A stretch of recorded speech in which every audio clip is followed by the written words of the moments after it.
Pagod tayo, kakabomba. Unit ni Sir Pintukan. Yan. Sana okay tumama. 7 na yung sinubukan natin. Pagod ako. 7 unit, pangit tumama. Pang 8, sana okay na.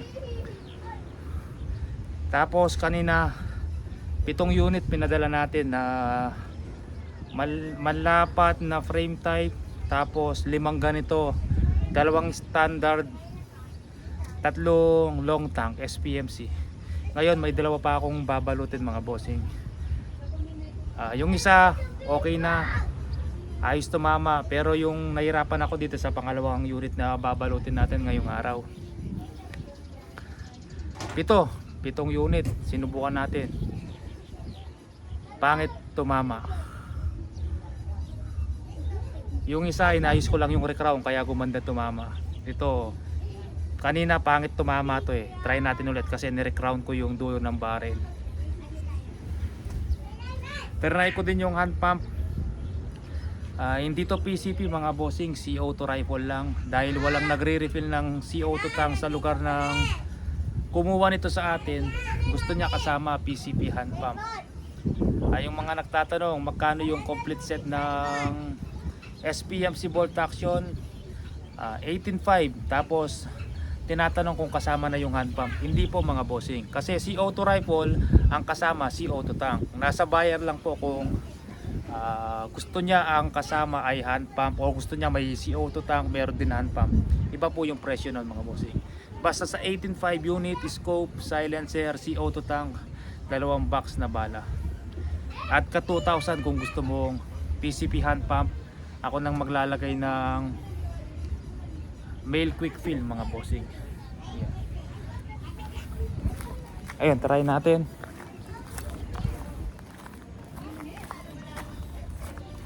Ito yung mga groupings na pinagsusubok ko mga bossing, oh. Yan, kalat-kalat, wala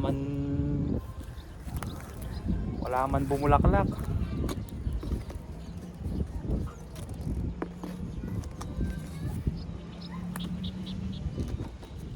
Yan, malinis to mga bossing. Try natin dyan, sana okay. Kasi mapapagod tayo. Hand pump yung gamit natin kasi yung unit ni Sir hand pump yung kasama. Kasi minsan magandang tumama sa CO2, pagdating sa hand pump pangit. Minsan naman pangit tumama sa CO2, pagdating sa hand pump magandang tumama. Sa CO2 pangit tumama to kanina. Hindi ko pa na-try ngayon, kakabomba ko lang. Meron tong bala na naiwan kasi inubos ko yung laman ng CO2. Pinakahuling putok hindi lumabas yung bala.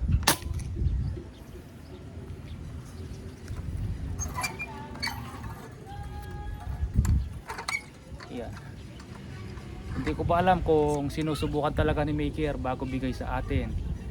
Kasi kung sinusubukan, pag pangit tumama, kailangan dapat bago ibigay sa mga reseller nila ayusin. Alam naman nila na ibabalik natin mga bossing. Minsan ginagawan ko na lang ng paraan, nire-recrown natin, nililinis natin yung loob ng barrel para mapaganda lang. Kasi nahihiya ako sa mga kliyente ko na ganun tumama, ipapadala mo. Napakamahal ng airgun, tapos pag pangit tumama, ipapadala mo pa. Hindi maganda mga bossing. Useless din kasi bumili ka ng airgun, pangit tumama. Paano ka makakatama kung naganting ka kung pangit yung groupings? Pwede yun, paniksay. Kung paniksay walang problema, pero kung pangibon, sablay tayo pag kalat yung ano. O siguro manok yung babarilin mo, walang problema mga bossing. Pero kasi minsan bato-bato maliit.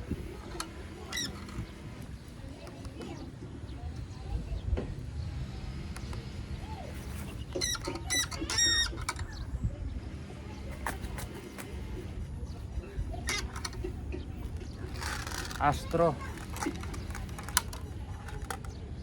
UP.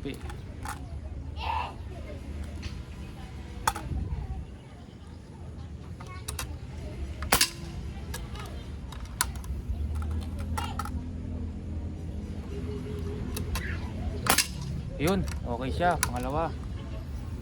Ni-recrown kasi natin kaya gumanda yung tama. Yun, pangatlo. Okay, malupit. Pangapat.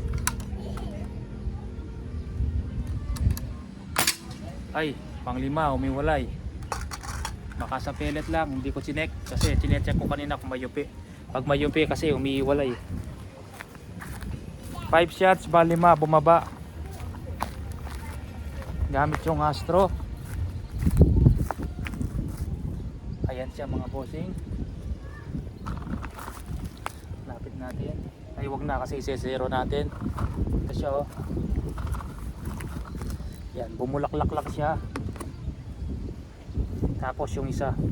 Yan, okay na yan mga bossing. Kaysa doon kada tira mo iwa-iwalay talaga. Minsan hindi maiwasan, may pliers na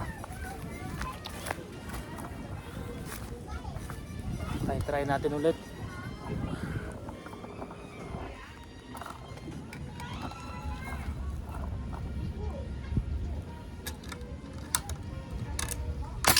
O, doon pa rin.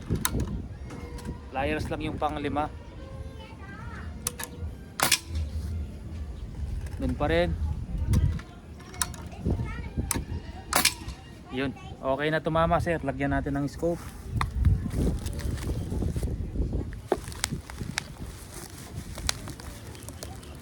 Yung mga pangit tumama, try natin ayusin. Pag di natin maayos, aayusin naman po ni maker yan. Pag hindi maayos ni maker, pinapalitan din ng barrel. Basta hindi natin bibigay mga bossing na pangit tumama. Dapat bumubulaklak lang talaga yung groupings para sulit po yung bayad nyo sa pagbili ng airgun. Minsan kasi pag bumili ka ng barrel, marumi talaga. Minsan nililinis ko po sa loob yan, may nagmamantika sa loob yan eh.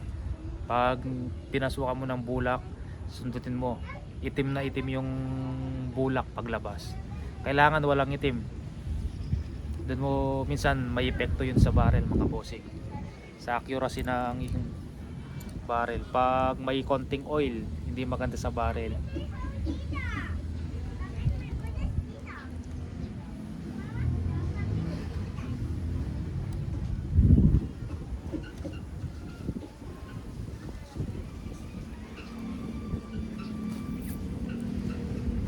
Yung mga bumibili sa atin kagaya nung kahapon, may pinadala tayong 2 unit na ganito din, standard tank 27 pantiksay. Hindi ko na sinusubukan yung groupings, chinecheck ko lang kung walang damage, walang singaw yung unit. Pero sa groupings kasi hindi naman po tinatanong ko kung yung mga buyer ko kung saan gagamitin. Kung pantiksay pang ibon, check ko yung groupings. Kung pantiksay lang ang purpose niya, hindi na natin chinecheck yung groupings kasi hindi naman po aandar yung group. Mas maganda pa nga walang group pag pantiksay mga bossing. Minsan nga sinaswab ko pa yan eh, kasi meron akong mahabang bakal doon, dinikitan ko ng papel dahlia na 400 tapos sakto sa barrel. Sinaswab ko yan, hindi ko lang pinapakita sa mga vlog ko mga bossing. Tinatanggal ko yung talim, sinisilip ko yung barrel. Pag matalim yung raya, sinaswab ko yan para matanggal po yung talim. Kasi pag matalim yung raya, madaling maputol yung line mo. Braided line yan, nylon line, madaling magasgas. Yun yung dahilan para maputulan ka ng tali, dahil nasusugat dun sa kanto ng groove.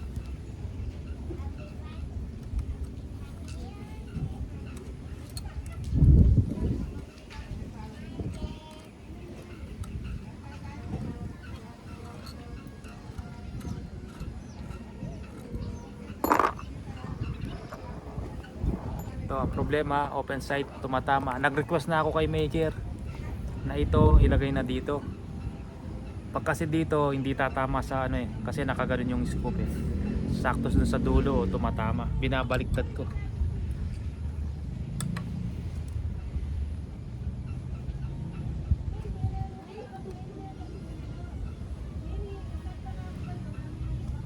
Hintayin nyo mga bossing, pumopondo lang ako.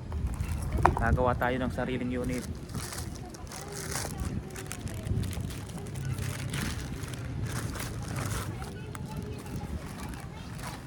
Pag sapat na yung ipon mga bossing, yan. pag nakaipon-ipon, papagawa tayo CNC made para pare-parehas po yung parts. Kung may kailangan kang parts, hindi pagkano ganito kasi mano-mano, hindi ka makakabili ng bridge bolt, trigger cut, hindi magmamatch yan mga boss, kasi hindi CNC made yan, nilalapat yan kada unit. Pero pag CNC made, kahit pagbalabalik-tarin mo yan pwede, pagpapalit-palitin mo pwede yan. Marami naghahanap sa akin bridge bolt, nasira yung bridge bolt ko, pwede bang maka-order? Kung sakaling papagawa ko kayo, hindi maglalapat sa unit yung mga bossing, kasi minsan yung tornilyo nito tapos doon sa unit nyo, yung tornilyo nya, yung butas, hindi akma, hindi magsisentro, kasi ito binutas, nakaakma dito. Sana magets yung gusto ko sabihin mga bossing. Kagaya silencer, sa silencer, pag bumili ka ng silencer, hindi po para-parehas. Kahit po yung mga yan may silencer, pag palit-palitin mo hindi pwede, kasi nilalapat po yan kada barrel. Pati yung mga parts na nagre-request sa atin, mas maganda punta po kayo sa maker, dalhin nyo yung unit nyo para masukatan po ng actual at malapat ng maayos sa unit nyo. Tapos yung mga bumibili ng barrel, pwede pa yan sa Armscore, pwede pa yan sa ganito, pwede pa sa ganon.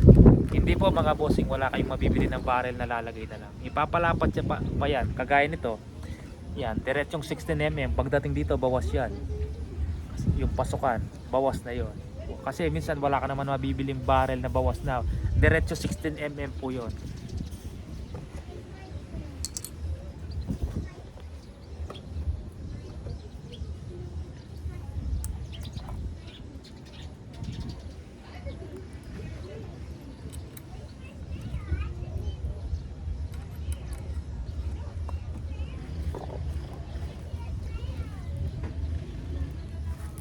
Ay.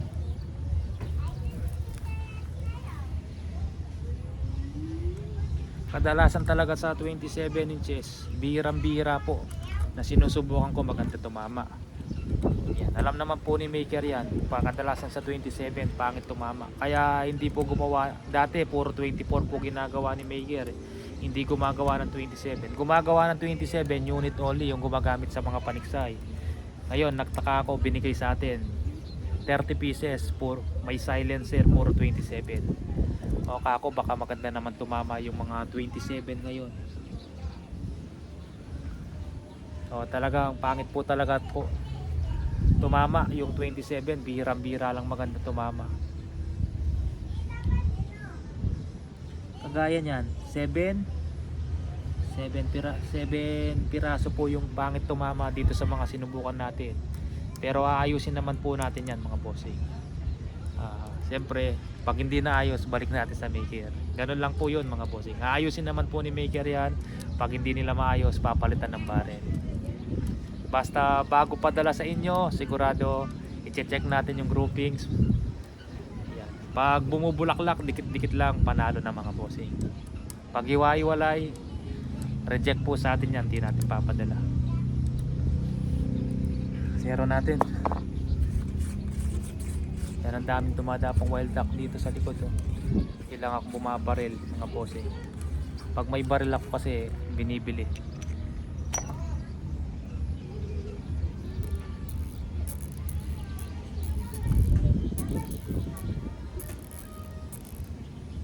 Up and down, left and right. May kliyente ako, hindi daw nag-a-adjust yung scope niya, yung turret ng scope, hindi po binuksan yung takip. Ito, kala niya ito yung adjustan, iniikot-ikot niya, hindi daw gumagalaw. Bubuksan nyo muna yan mga bossing. Yan, bago mo, yan, dyan mo po i-adjust mga bossing. Takip lang po yan.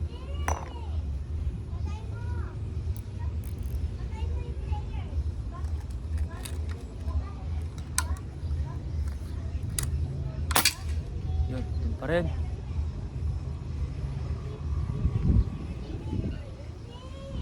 May ibon doon, oh. Try natin pa rin, kaya lang malayo, mga 50 meters. Try natin, baka matsambahan natin.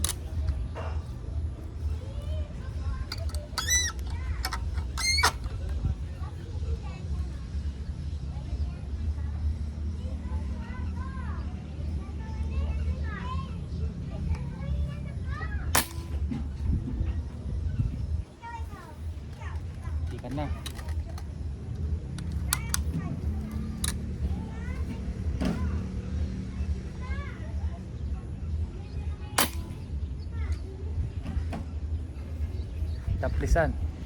Mumuntik, malayo kasi 50 meters. Nag-adjust ako ng 2 mil dot. Yan. Pero pag kabisado mo yung unit, alam mo na kung ilan dot ang i-adjust mo.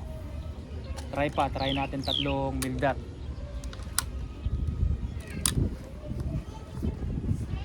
Tatlong mil dot, baka tumama tayo.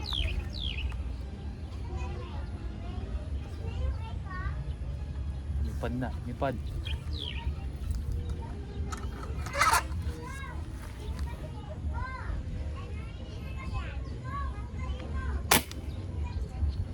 Yun, konti na lang. Sige po mga bossing. Ito po sir, nakalimutan ko yung pangalan ni sir. Binanggit ko kanina.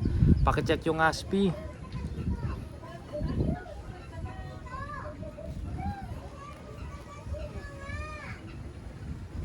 Para ma-check nyo po kung ito yung sinubukan natin at ang pinadala natin sa inyo. Yan, ASPI. Yan, ma-check nyo naman po. Ikumpara nyo po pagdating sa inyo at yung video pwede nyo pong panoorin. Sige po mga bossing, maraming salamat po.